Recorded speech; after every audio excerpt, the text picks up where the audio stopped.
signing NDP documents deal, Dan, on the table. Dan, they're signing the papers. Just a further clarification, the NDP has agreed to support the Liberals for 30 months. The Bloc Québécois, their agreement of support is for 18. So in effect, it's an 18-month deal. Okay, you can see Stéphane Dion, the leader of the federal Liberals, in the middle, and this is the man that may be poised. How long would it take, Mike, to become the next prime minister? Not very long. The Governor General's away. We're told she's coming back on Saturday. Of course, you've got to have the vote on Monday, so there's actually something on the table. That's a week today, right? If there were a vote on Monday evening, a week today, the Prime Minister the next day would visit the Governor General and presumably tender his resignation, after which Mr. Dion would visit the Governor General and be sworn in, and we assume that same day or the day after would unveil his cabinet. So here they are. En commençant par le chef du Parti libéral du Canada, M. Stéphane Dion. The three leaders will now have a short statement, starting with the leader of the Liberal Party of Canada, Mr. Stéphane Dion. Mesdames et messieurs, ladies and gentlemen, nous traversons une crise économique we're sans going précédent. through an economic crisis that's without precedent. Everywhere in the world, workers are losing their jobs, losing their homes, losing their savings. Everywhere in the industrialized world, governments, regardless of their ideologies, are reacting robustly to this crisis. From Germany to China, from the UK to the US, governments have not crossed their arms and sat on their hands. They are now acting now to take measures to stimulate their economies and to help their citizens to face the crisis. This is what we're seeing everywhere, except in Canada. In Canada, we got a sad showing from Mr. Harper, who showed their lack of interest for the fate of their citizens, and poor accounting have become their commercial mark of their conservative approach to our economy. Since the last federal election, the government of Stephen Harper has shown that he has no plan, he has no skills, and he has no will to efficiently face this crisis. These last 2 weeks have shown the problem. The parliamentary budget leader shows a deficit, and the finance minister is hiding it by proposing cuts of an ideological nature. Canadians expected help from their government. They expected the government to understand the size of this crisis. The response of the Conservative government was to attack the rights of Canadians and offered absolutely no plan to face this crisis. Given the situation that we're in, that our citizens are facing, and the inability of the Harper government to respond to this critical situation, the opposition parties decided that the time to act had arrived. When it became obvious that Stephen Harper had lost the confidence of all the opposition parties in the House of Commons, preliminary discussions were held among the leaders of the NDP, the Bloc, and myself.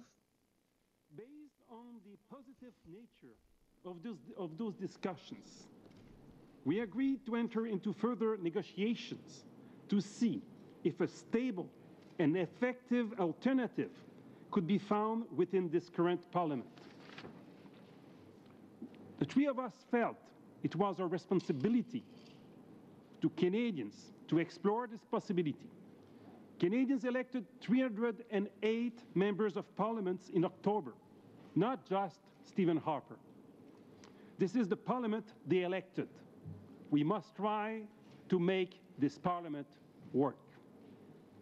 After these negotiations, I'm very pleased to announce that we are ready to form a new government that will address the best interest of the people instead of plunging Canadians into another inaction. This will be a Liberal-led government in collaboration with the New Democratic Party and with the support of the Bloc Québécois.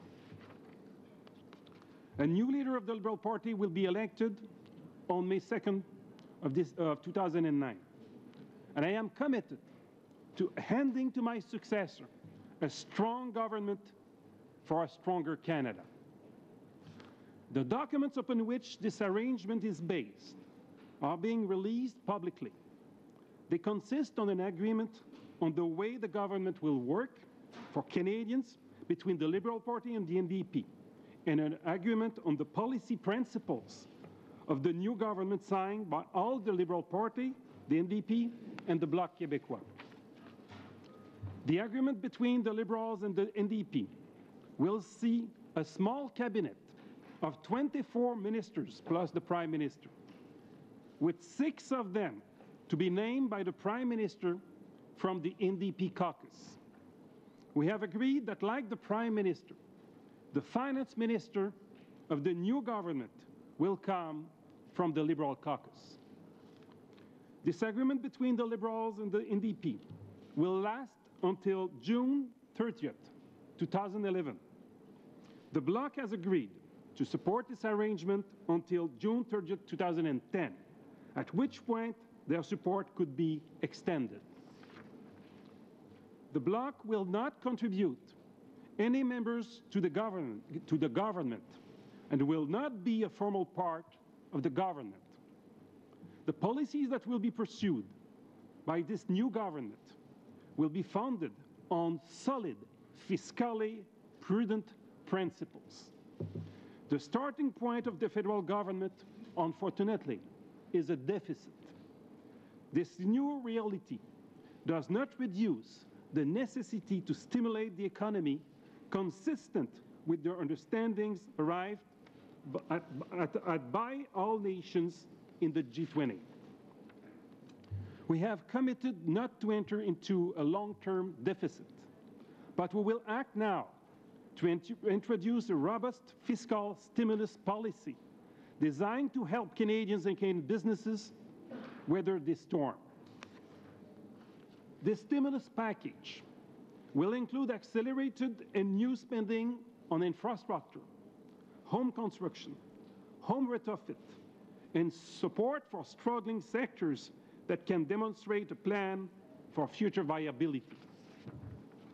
The deal does not include a plan to cancel planned corporate income taxes. These reductions will proceed as scheduled. I am sure that all Canadians are now asking what will happen now. Under Canadian Constitution, it is the Governor General's responsibility to inquire whether an alternative government could be formed that would have the confidence of the House of Commons. Aujourd'hui, mes chers concitoyens, my dear citizens, I inform Her Excellency, the Governor-General of Canada, the Very Honourable Michael Jean, of the accord that the opposition parties, given the economic difficulties that we are facing as citizens, and the fact that an election was held less than 2 months ago, I respectfully recommended to Her Excellency that she should, at her first opportunity, exercise her constitutional powers and invite the leader of the official opposition to form a new collaborative government with the support of the other 2 opposition parties. This government of collaboration will have the opportunity to show that it has the confidence of the House of Commons. The Liberal Party, our parties, are united in the efforts to put the interests of Canadians and Canada first and foremost. We will work relentlessly to present the economic plan that Canada so desperately needs and to implement it for the better of all Canadians of our great country. Thank you. Merci, Monsieur Dion. I will now ask Mr. Layton.